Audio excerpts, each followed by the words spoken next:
Today we're having Dominoes pizza, which I must say is not my favorite pizza today. Okay. It's pizza. I would prefer other pizza. It's okay.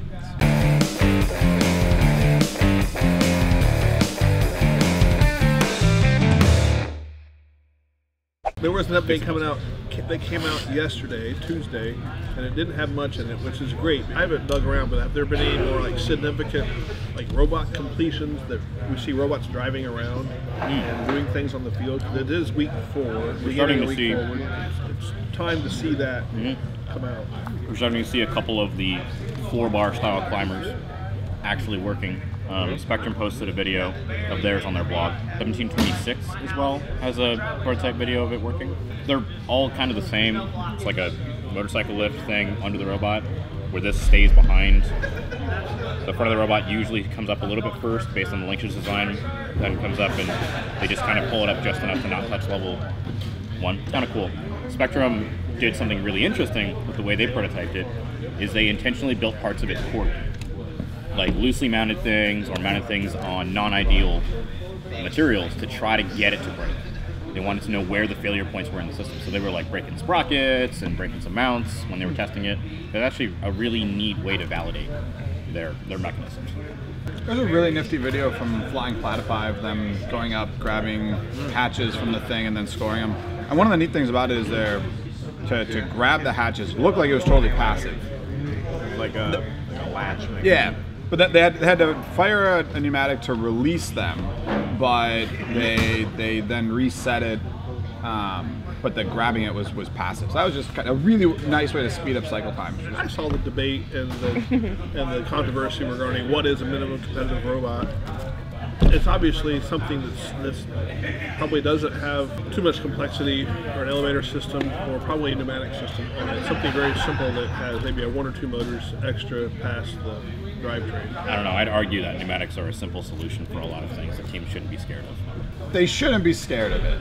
Yeah. To me, that is like people should not be scared. Like of it. the line in the drawing a line in the sand of it has pneumatics on it. It's not MCC. Makes no sense to me in my brain. Especially if you're a rookie team because you get all those components to do it. I think it also there isn't a lot of documentation and support on pneumatics that's useful to teams. Like here's your base system, how to put it together, but actually utilizing cylinders to do a task is not really spelled out anywhere. Whereas a lot of those motor solutions are spelled out.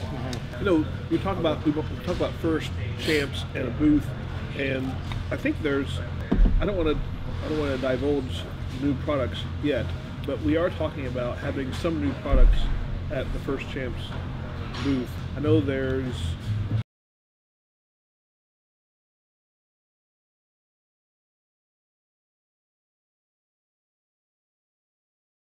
actually this is the new shaft output. I saw a picture today from the gymnasium Mary and I were in Taiwan back in August, and it had the same cabinet grade field perimeter, and it had painted really nice cargo ships and painted really nice 4 rockets.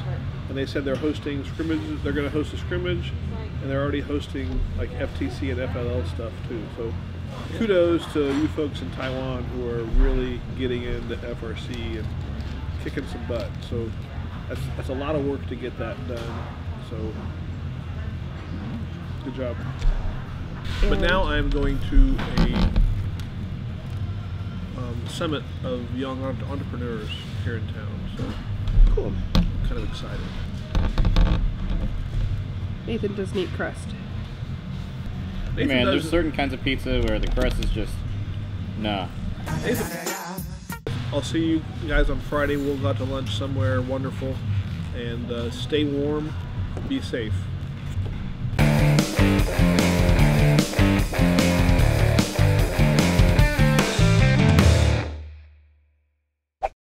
It tastes like paving equipment. It's calories.